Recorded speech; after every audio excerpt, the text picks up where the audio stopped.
Yon, what's up? Ayan, kamusta mga utol? And then welcome sa video na ito. So once again, this is pa yung kaibigan ni Kiko. So syempre, usapang pag-ibig na naman. By the way, sa mga hindi pa pala nakapag-subscribe or nakapag-follow dyan, yes, alam niyo na po yung dapat ninyong gawin, okay? Para mas lalo pa tayong magaganahan talaga. So yon. So ito, dagdagan ko na naman ang inyong mga kaalaman.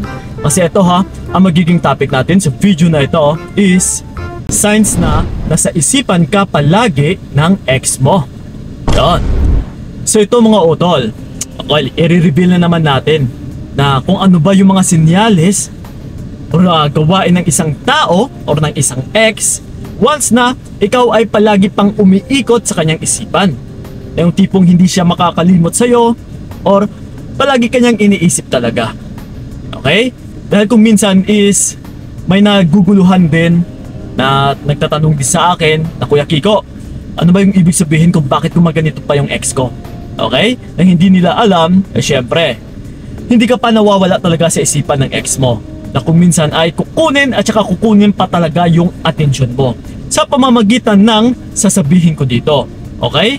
Huwag na nating papatagalin pa. Una sa lahat ay sinisin yung stories mo or nagsisin ng stories mo.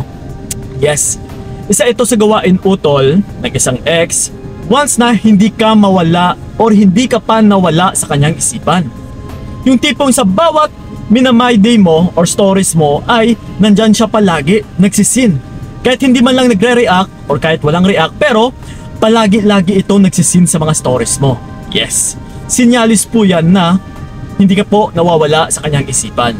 So yun. And then ito pa, yung pangalawa natin is panay react sa post mo. Okay? Yung tipong nagpapapansin na sa bawat pinopost mo sa social media na kung saan mang platform yan, yes, na bawat pag-post mo doon is nagre-react siya, nag-heart or kahit thumbs up lang, or kung minsan is nagko-comment pa.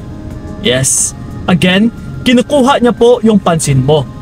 Na kung minsan ay tinitignan niya kung ano din yung magiging reaction mo. Na malay natin, baka mag-reach out ka sa kanya once na palagi siyang magre-react. Siyempre, maku-curious ka eh.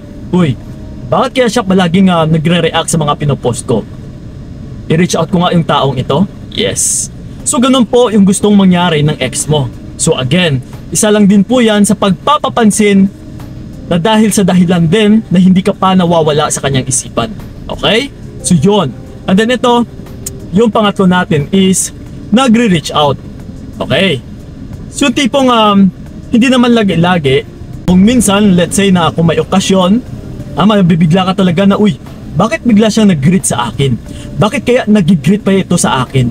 Yes, pag birthday mo, yun, nag-greet sa'yo ng happy birthday, Christmas, New Year, sa bawat okasyon utol.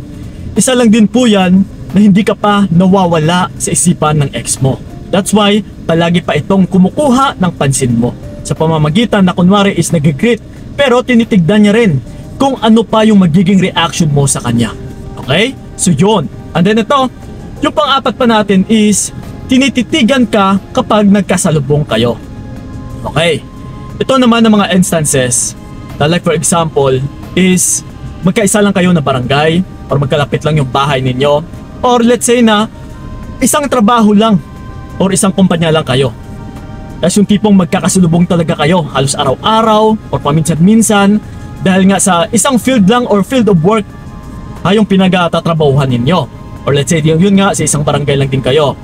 So ito mga utol, once na nagkasalubong kayo, like for example is ikaw, umiiwas ka, lumuyoko ka, yung tipong ayaw mo siyang tignan, pero kapag yung ex mo ay palagi kang tinitignan or talagang hindi nawawala yung kanyang mata sa'yo, na yung tipong hinihintay kang tumingin din sa kanya, isa lang din po yan na sinyalis na hindi ka po nawawala sa isipan niya. Which is again, kumukuha din siya ng validation na kung ano yung magiging reaction mo. Okay? So yun po. And then ito pa, yung isa pa natin, yung panglima is kinakamusta ka sa mutual friends ninyo. Yes. Isa din po ito utol, na kung minsan magugulat ka na lang na kinamusta ka niya through friends mo or sa best friend mo or sa mutual friends ninyo. Nabigla ka na lang din kakausapin ng friend mo na, uy, kinamusta ka ng ex mo sa akin? Kumusta ka na daw? Ano na daw yung balita sa'yo? May bago ka na daw?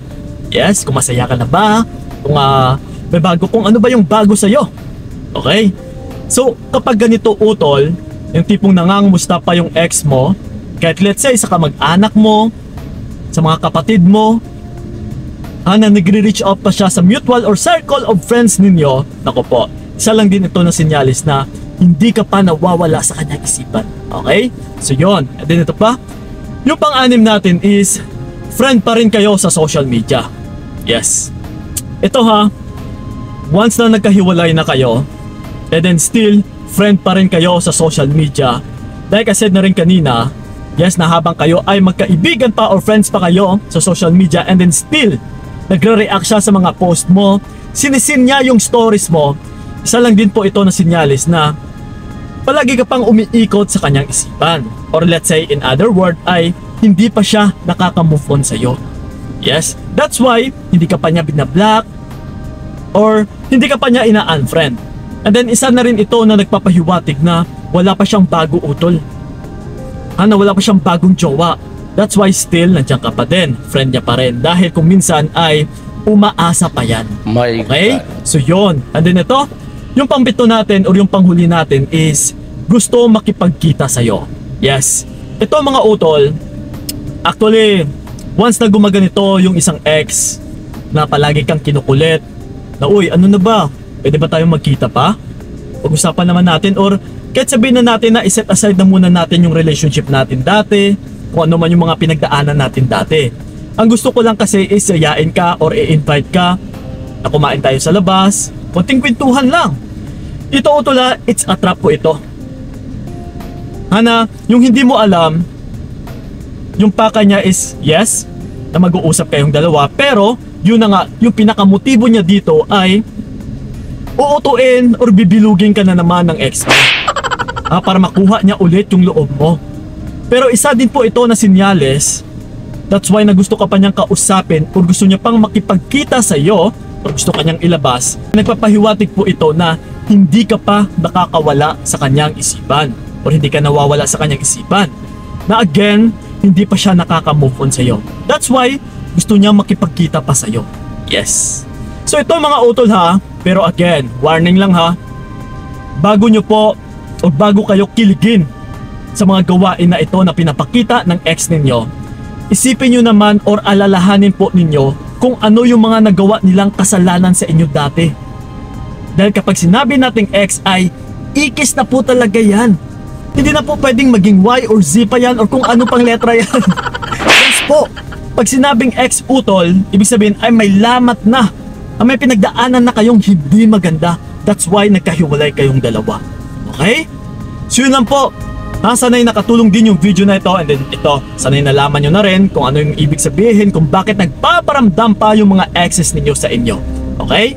So yun lang po Maraming salamat po. Ingat kayo. God bless and babush. Binigay ko lahat para wala kang masabi. Kaya nga hindi